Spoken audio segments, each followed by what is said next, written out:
ನಾನು ಅಶೋಕ ಬಿಜೆಪಿಲಿ ಇಬ್ಬರು ಸೀನಿಯರ್. ಈಗ ಭಾರತೀಯ ಜನತಾ ಪಕ್ಷದಲ್ಲಿ ಅಶೋಕ ನಾನೇ ಇಬ್ಬರು ಸೀನಿಯರ್. ಆದರೆ ನಮ್ಮಲ್ಲಿ ಒಬ್ಬ ಬಹುಶಃ ಲಿಂಗಾಯತ ನಾಯಕನಾಗಿ ಇವತ್ತು ಯತ್ನಾಳ್ ಅವರು ತಯಾರು ಮಾಡಿದ್ರು ನಾವು.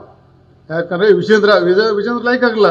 ಯಾಕೆ ವಿಜೇಂದ್ರ ಅಧ್ಯಕ್ಷ ಆದ ತಕ್ಷಣ ಅವ್ನು ಲಿಂಗಾಯತ ನಾಯಕ ನಾವು ಸ್ವೀಕಾರ ಮಾಡ್ತಿದ್ದು. ಯತ್ನಾಳ್ ಅವ್ರನ್ನೂ ಒಬ್ಬ ಬಹುಶಃ ಯತ್ನಾಳ್ ಅವ್ರನ್ನೂ ನಾವು ನಾಯಕರ ಮಾಡಿ ಆರಿಸಿದ್ದೇವೆ.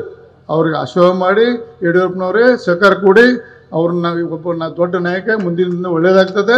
ಯತ್ನಾಳ್ ಅವರು ನಾ ಆಗ್ಬೋದು, ರಮೇಶ್ ಜಾರಕಿಹೊಳಿ ಆಗ್ಬೋದು, ನಾ ಬೇಡ. ಒಬ್ಬ ಬಹುಸಂಖ್ಯಾಕ ಯತ್ನಾಳ್ ಇರುತ್ತೆ, ನಾವು ಅವ್ರನ್ನ ಒಪ್ಕೊಂಡು ನಾವು ಅವನ ಪರವಾಗಿ ಹೋರಾಟ ಮಾಡೋದು ನಾವು.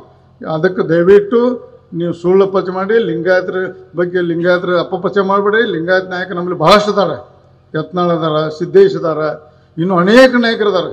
ಎಲ್ಲ ಭಾಳ ಮಂದಿ ಅದಾರೆ. ಎಲ್ಲ ಮುಂದೆ ಬಸವ ಬೊಮ್ಮಾಯಿ ಅದಾರ, ಎಲ್ಲ ಇನ್ನೂ ಅನೇಕ ನಾಯಕರು ಎಲ್ಲ ಕುಡ್ಕೊಂಡು ನಾವು ಪಕ್ಷ ಕಟ್ತೇವೆ.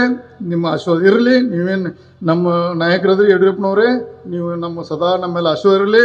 ಮತ್ತೊಂದು ಬಾರಿ ಪದೇ ಈಗ ಈ ವೇದಿಕೆ ಸೂಕ್ತ ಅಲ್ಲ, ಇನ್ನೂ ಭಾಳಷ್ಟು ವಿಷಯ ಅದಾವೆ.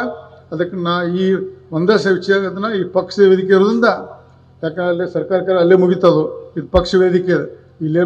ಅದಕ್ಕೆ ನಾ ದಯವಿಟ್ಟು ನಾ ವಿಜೇಂದ್ರ ಮತ್ತೊಮ್ಮೆ ಮನವಿ ಮಾಡ್ಕೋದಲ್ಲ, ನೀನು ಸಣ್ಣ ಹುಡುಗ, ನಿನಗೆ ನೀಗೋದಿಲ್ಲ. ಪಕ್ಷದ ಅಧ್ಯಕ್ಷ ಮಾಡೋಕೆ ಒಳ್ಳೆಯದು ನಮ್ಮ ಸಹಕಾರ ಮಾಡಿ. ಅಷ್ಟು ಮೀರಿ ನೀನು ಹೈಕಮಾಂಡ್ ಏನು ನಿರ್ಣಯ ತಗೊಂಡು ನಾವು ಬದ್ಧದ ಕೊನೆಗೆ ನಾವು ಪಕ್ಷ ಚೌಕಟ್ಟಿನಲ್ಲಿ ಪಕ್ಷ ನಿರ್ಣಯ ಕೊನೆಯ ನಿರ್ಣಯ, ಅದ್ರ ಬಗ್ಗೆ ಎರಡು ಮಾತಿಲ್ಲ.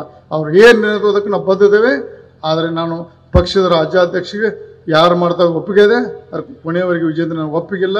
ನಾ ವಿಜೇಂದ್ರ ಅವರ ಒಂದು ಸಣ್ಣ ವಿಫಲ ಅಧ್ಯಕ್ಷ ಮತ್ತು ಒಂದು ಅಜ್ಞಾನಿ ಸಣ್ಣ ಹುಡುಗ, ಏನು ಬೇಜವಾಬ್ದಾರಿ, ಏನು ಮಾತಾಡುವಂಥ ಅರ್ಥ ಇಲ್ಲದೆ ಇವತ್ತಿನ ಒಂದು ಗುಂಡಾಗರಿ ಪರ್ವದಲ್ಲಿ ಮಾತಾಡುವಂಥ ವ್ಯಕ್ತಿಗೆ ನಂದು ಯಾವ ಸಹಕಾರ ಇಲ್ಲ.